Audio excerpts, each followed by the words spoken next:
thiên phun lộ thiên tu rin đã bông cầm cài dê gian ram cầu dê Biak tin song Miss Belhaar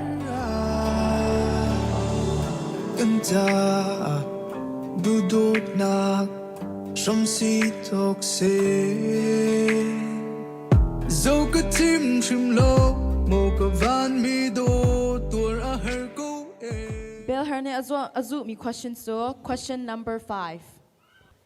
Hello, Biak tin sung. No question number 5 chu. Ahaucha da misi na zuam. Moto hei silo zai bantuk moto da nasing ha arwang. Bianak halnak chunga kalo kema cha a miss hi azommi kase moto ninglo ambulance kadu arwang cho mizo damlo min ha bomsan khautu si kadu ronga kalo